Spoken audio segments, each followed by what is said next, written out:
अयोध्या के परिक्रमा मार्ग स्थित उदया पब्लिक स्कूल के सामने पंचमुखी हनुमान मंदिर में श्री नरसिंह दास गौ सेवा व संस्कृत उत्थान सेवा ट्रस्ट के नेतृत्व में बाल योगी श्री श्री 108 महंत भानुदास जी महाराज ने लगभग 50 गोवंश की सेवा कर रहे हैं और पंचमुखी हनुमान मंदिर के प्रांगण में ही गौशाला बना रखा और गौ सेवा की जा रही है। वही नरसिंह दास गौ सेवा व संस्कृत उत्थान सेवा ट्रस्ट के अध्यक्ष भानुदास महाराज ने बताया कि हमारे पंचमुखी हनुमान मंदिर के प्रांगण में एक गौशाला हमने बना रखा है जिसमें लगभग 50 गोवंश है। इन गोवंश की सेवा अकेले ही कर रहा हूँ, सरकार से कोई लाभ नहीं मिल पा रहा है और सभी से निवेदन किया कि इस पंचमुखी मंदिर के प्रांगण में आ करके देखें और गौ सेवा, संत सेवा, विद्यार्थी सेवा होती है उसको देखें और जो सहायता कर सके वह कर पुण्य के भागीदार बने। सिंहदास सेवा ट्रस्ट गौशाला है, लेकिन बाहर से हम चेता पूजा के लाते हैं, लेकिन सरकारी कोई भी सहायता हमको नहीं मिलता है, न दूसरा कोई इंक्वायरी करता है। कई बार मैंने रिपोर्ट किया, उसका कोई जवाब ही नहीं आया, न फिर बाद में पूछने आया। कई बार ऑफिस में भी गए कि भाई इसको देखो, ये गौशाला है, यहाँ पर 50 गाय हैं और राम जी की कृपा से चल रहा है। बाहर से ला के गायों को खिला रहे हैं, साधु सेवा कर रहे हैं, विद्यार्थी सेवा कर रहे हैं, संत सेवा है। क्या कहना चाहिए? देखो, अगर सरकार के आ जाए, ऑफिसरों के समझ में आ जाए, यहाँ अपनी सेवा करे, कोई दबाव, कोई ये जुल्म तो है नहीं। राम भरोसे हो रहा है, चल रहा है। साधु संत आते परिक्रमा रोड पर, एकादशी को चाहे रोज भी चाय पिलाते हैं, भोजन भी कराते हैं, क्षेत्र भी चलता है, बहुत लोग प्रसाद भी पाते हैं। बस जय श्री राम। क्या नाम? महंत भानुदास त्यागी, गुरु का नाम रघुवीर दास। ये पंचमुखी दरबार राम गुफा के संबंध में है, बहुत पुरातनी जगह है। ट्रांस एशिया बायोमेडिकल के द्वारा विशाल क्लिनिकल एक्सपो का आयोजन जिला अयोध्या में आज विश्व की अग्रणी एवं भारत की नंबर 1 कंपनी ट्रांस एशिया बायोमेडिकल्स द्वारा अत्याधुनिक एवं नवीनतम टेक्नोलॉजी आधारित पैथोलॉजी की मशीनों का प्रदर्शन किया गया, जिसमें शहर एवं आसपास के लगभग 65 डॉक्टरों ने सहभागिता की। आयोजन में कंपनी ने पैथोलॉजी से संबंधित शरीर की विभिन्न बीमारियों जैसे कोविड-19, डेंगू, अनीमिया एवं विभिन्न विभागों से संबंधित जैसे biochemistry, immunology, haematology, clinical pathology व क्रिटिकल केयर से जुड़ी हुई विभिन्न मशीनों का प्रदर्शन किया। इस एक्सपो में कंपनी के zonal manager Yashpal Singh, regional service manager Shamsher Chand व senior area manager Dhirendra Pratap Singh, Yatindra Singh सहित अन्य पदाधिकारी मौजूद रहे। इस टाइमली मिल जाती है और कॉस्ट इफेक्टिव भी है। इससे सबसे ज़्यादा बेनिफिट क्या है? कंपनी को भी लेके चलें और इसकी बात करें मशीन की, क्या बेनिफिट लोगों को मिला, मरीजों को क्या लाभ मिल रहा है? जैसे कि अगर रिएजेंट कॉस्ट सस्ती पड़ेगी तो वो इनडायरेक्टली पेशेंट पे ही रिफ्लेक्ट होगा कि उनको भी कम पड़ेगा। और जैसे मशीन में ब्रेकडाउन बहुत कम होता है, अगर ब्रेकडाउन हुआ तो सेम डे या नेक्स्ट डे सर्विस मिल जाती है। इसलिए कंपनी को, यानी कि पैथ काइंड जिससे मैं हूँ, उसको भी एडवांटेज होता है कि तुरंत मशीन ठीक हो जाती है। एक तो पहले तो प्रॉब्लम बहुत कम होती है जैसे, लेकिन सबसे पहले तो मशीन हमने जो लिया है, हमने रिज़ल्ट की क्वालिटी देख के लिया कि रिज़ल्ट एक्यूरेट होता है, बहुत एरर होने के चांसेस कम है। इससे पेशेंट का हार्म नहीं होता है। और यह है कि मशीन लेने के बाद ट्रस्ट वाली जहाँ तक बात है, तो जो ट्रांस एशिया की टीम है वो अच्छी टीम है, वो रिस्पॉन्ड करती है अगर हमें कोई प्रॉब्लम होती है। सहमत है, मतलब मैं रिकमेंड करूँगा कि और लोग भी इसको लें। Thank you. Thank you. Ayodhya स्थित रामनगर में धूमधाम से भोलेनाथ का सगरा पर्व धूमधाम से मनाया गया। जनवरी में खरवास समाप्ति और मकर संक्रांति के बाद आने वाले सोमवार से महिलाएं 5 सोमवार का व्रत रखती हैं, जो कि शिवरात्रि तक चलता है और घर घर में भोलेनाथ का सगरा छोड़ा जाता है, जिसमें ज्वार मीठी रोटी घर घर बांटी जाती है। व्रत रख रही मुस्कान सावलानी ने बताया कि मकर संक्रांति के बाद शिवरात्रि तक प्रत्येक सोमवार को यह व्रत रखा जाता है। यह व्रत रखने से सभी मनोकामनाएं पूर्ण होती है।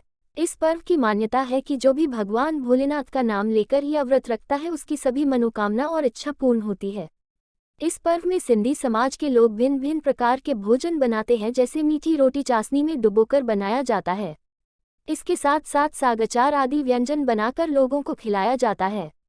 इस कार्यक्रम में समाजवादी पार्टी के पूर्व मंत्री पवन पांड्या, सरोज यादव, मनोज जायसवाल, ओम प्रकाश ओमी, हरीश सावलानी आदि लोग मौजूद रहे। आज हमारे यहाँ भोलेनाथ जी का सगड़ा है, जो कि खरमास बीतने के बाद जब खिचड़ी का त्यौहार हो जाता है 14 तारीख, उसके बाद हर सोमवार को 5 सोमवार पड़ते हैं शिवरात्रि तक।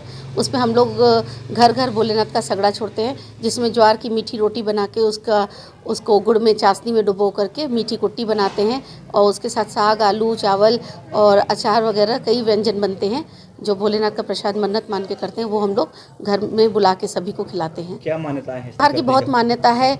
ये प्रथा बहुत ही पुरानी है कि भगवान शिव से जो भी मान करके जो भी इस पूजा को करता है, कथा करता है, उसकी हर मन्नत भगवान भोलेनाथ पूरी करते हैं। यही करते हुए हर घर, हमारे सिंधी समाज का प्रत्येक घर ये त्यौहार मनाता है। ये पर्व सगड़ा का 2 महीने का होता है, हम लोग करते हैं। ये तो मैं कई वर्षों से कर रही हूँ, लगभग 10 से 12 वर्ष हो गए हैं। मैंने अपने बेटे की मन्नत का किया था, ये मैं उसको कर रही हूँ। अयोध्या जिले के हैरिंगटनगंज विकासखंड पर सोमवार को प्रधान संघ के आह्वान पर बुलाई गई प्रधानों की बैठक। विकासखंड के करीब 2 दर्जन ग्राम प्रधानों ने बैठक में हिस्सा लेते हुए अपना जोरदार विरोध प्रदर्शन दर्ज कराया।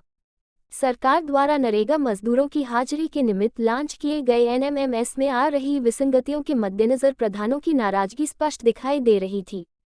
प्रधानों ने जहां एक ओर मनरेगा से संबंधित कार्यों का बहिष्कार किया, वहीं दूसरी ओर विकासखंड परिसर में अपनी 5 सूत्रीय मांगों को लेकर खंड विकास अधिकारी के माध्यम से ज्ञापन देकर मजदूरों के भुगतान में जारी किए गए एक्ट को गैर जरूरी बताते हुए पूर्ववत व्यवस्था के बहाल रखने की मांग दोहराई।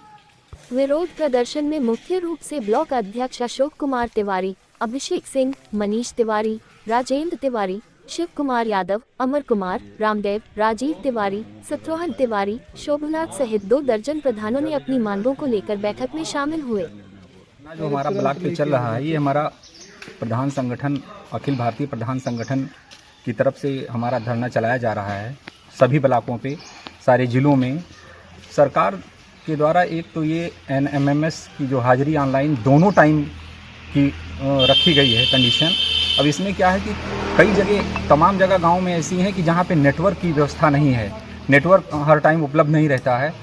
तो एक तो ये समस्या हो रही है। दूसरी क्या है कि हम लोगों के अधिकारों में लगातार सरकार द्वारा कटौती की जा रही है, और उसका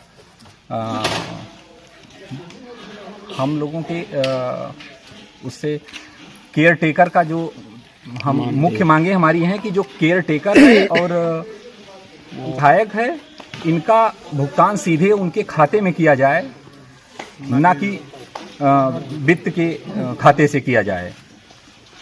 और डिटेल 5 सूत्रीय मांगे सौंपी गई हैं खंड विकास अधिकारी को, और इसमें जो है माननीय प्रधानमंत्री महोदय जी को ये से मांग है हम लोगों की। इसमें एक तो ये है कि जैसे साथ में नरेगा में मनरेगा मजदूरी जो 213 रुपये है, उसमें भी बहुत समस्या है। जर्नल रूप से मजदूरी 400 चल रही है, और उसमें लेबर गांव में 213 रुपये में काम करने के लिए भी तैयार नहीं हैं। तो एक हम लोगों की मुख्य मांग ये भी है कि 213 से उसको बढ़ा के 400 किया जाए। और साथ में सदस्य हैं, जिला पंचायत सदस्य हैं और हमारे प्रधान साथीगण हैं, इन लोगों को शस्त्र लाइसेंस की भी व्यवस्था कराई जाए, जिसमें सरकार इनको वरीयता दे। यही 4-5 मांगे हम लोगों की मुख्य रूप से हैं। अशोक तिवारी, प्रधान बसवार कला, प्रधान संघ अध्यक्ष हरंग। नई दिल्ली में 2 आतंकियों की गिरफ्तारी के बाद रामनगरी अयोध्या में अलर्ट जारी कर सुरक्षा बढ़ाई गई है। जुड़वा शहर में सघन चेकिंग अभियान चलाया जा रहा है। अयोध्या धाम में प्रवेश द्वार पर पुलिस 2 पहिया वाहनों को चेक कर रही है। अयोध्या में प्रवेश करने वाले लोगों का आधार कार्ड अथवा परिचय पत्र देखने पर ही प्रवेश दिया जा रहा है। दरअसल अयोध्या के प्रमुख मंदिरों सहित रामलला के ओर जाने वाले सभी मार्गों की सुरक्षा बढ़ा दी गई है। सरयू तट समेत सभी भीड़ वाले स्थानों पर सतर्क दृष्टि रखी जा रही है। होटल और धर्मशालाओं में संदिग्ध लोगों की तलाश की जा रही है। बताया जा रहा है कि दिल्ली में पकड़े गए आतंकियों के निशाने पर यूपी के धर्मस्थल थे। वहीं अयोध्या सीओ सीपी गौतम और पुलिस के जवानों के साथ सुरक्षा को लेकर चेकिंग अभियान जारी है। पुख्ता व्यवस्था के साथ सभी की चेकिंग हो रही है। इस दौरान अयोध्या सीओ सीपी गौतम ने सुरक्षा की जानकारी देते बताया कि अयोध्या के जो भी संवेदनशील चौराहे हैं वहां पर चेकिंग व्यवस्था की जा रही। आने वाले लोगों का आधार कार्ड देखकर अंदर प्रवेश दिया जा रहा है। उन्होंने बताया कि मंदिरों को लेकर व्यापक रूप से कार्य योजना बन गई है, उसी के तहत काम किया जा रहा है। के तहत जो है शहर के प्रमुख चौराहों पर जो संवेदनशील चौराहे हैं वहाँ पर चेकिंग व्यवस्था की जा रही है। आने वाली जा रही क्या क्या चेकिंग में क्या क्या चीजें की जा रही है? नहीं, उनके करेंसी कहाँ के वो नागरिक हैं, नागरिकता और उनका आधार कार्ड दे के सत्यापित किया जा रहा है, और कोई वाहन है तो उसको निर्गत पास के द्वारा जो निर्धारित प्रक्रिया उसी के तहत गुजारा जा रहा है। कहा जाता है कि अयोध्या में वो मंदिरों की नगरी है, मंदिरों में भी इस प्रकार बड़ी सुरक्षाएं तैनात है। इस संबंध में व्यापक रूप से कार्य योजना बन चुकी है, उसी के तहत कार्य किया जा रहा है। हाँ, निकलने वाले संवेदनशील स्थानों पर प्रमुखतः चेकिंग की जाती है और लगातार चलने वाली प्रक्रिया है। अयोध्या जिले के आचार्य नरेंद्र देव कृषि विश्वविद्यालय कुमारगंज का 24वां दीक्षांत समारोह में कुलाधिपति व सूबे की राज्यपाल आनंदीबेन पटेल शामिल हुई। उन्होंने सबसे पहले नरेंद्र उद्यान में स्थित आचार्य नरेंद्र देव की प्रतिमा पर माल्यार्पण किया। उसके उपरांत परीक्षा गृह में पहुंची, जहां पर उनका विश्वविद्यालय के कुलपति डॉक्टर विजेंद्र कुमार सिंह एवं कृषि मंत्री सूर्य प्रताप शाही ने स्वागत किया। इस दौरान उन्होंने दीक्षांत समारोह में 25 मेधावी छात्र छात्राओं को गोल्ड मेडल दिया और 545 छात्र छात्राओं को उपाधि दी गई। इस दौरान मंच संबोधित करते हुए राज्यपाल आनंदीबेन पटेल ने उपाधि प्राप्त करने वाले सभी विद्यार्थियों और पदक विजेताओं के साथ साथ उनके माता पिता और गुरुजनों को भी बधाई दी। उन्होंने कहा, इनके योगदान से ही विद्यार्थी आज सफलता प्राप्त कर जीवन में आगामी भूमिका की ओर अग्रसर हो रहे हैं। उन्होंने अनाज को लेकर कहा कि पहले समय में 40% मोटे अनाजों का उपयोग होता था, लोग स्वस्थ रहते थे। अब हमारी परंपरा हमसे दूर हुई, परिणाम स्वरूप हो रही है विभिन्न प्रकार की बीमारियां। मोटे अनाजों के उपयोग से ही हो सकता है मनुष्य स्वस्थ। किसान इस देश की रीढ़ है। भारतीय अर्थव्यवस्था कृषि पर आधारित है। तो वही गोल्ड मेडल पाए हुए मेधावी छात्र छात्राओं ने खुशी जाहिर की। फसल बच जाती है और ये बहुत ही जरूरी है किसान को ये दिखाना, उसके खेत में जाकर दिखाना।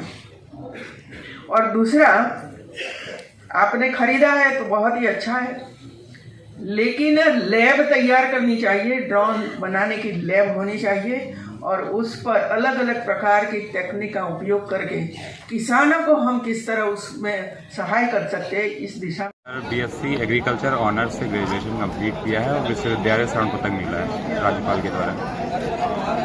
कैसा महसूस कर रहे हैं आज? प्राउड फील हो रहा है सर। हाँ, अच्छा लगा। और कोई संदेश देना चाहेंगे सभी को? संदेश यही देना कर चाहेंगे सर, सफलता का सिर्फ एक ही सूत्र है, कड़ी मेहनत करना। एक लाइन है सर, मिटा दे अपनी हस्ती को अगर कुछ मर्तबा चाहे, ये दाना खाक में मिलकर गुले गुलजार होता है। इसका श्रेय सबसे पहले माता पिता को जाता है, उसके बाद सारे गुरुजन को जाता है। क्या नाम है? मेरा नाम अभिनव भाई। सर, मैंने बीएससी हॉर्टिकल्चर से अपना ग्रेजुएशन की डिग्री पूरी की है और सर मुझे आज बहुत ही अच्छा फील हो रहा है क्योंकि मैंने अपने डिपार्टमेंट में टॉप किया है। और सर इसका मैं पूरा श्रेय अपने माता पिता और अपने सभी शिक्षकों और सभी गुरुजनों को देना चाहता हूँ। क्या नाम है आपका? सर, मेरा नाम प्रभुजीत सिंह है।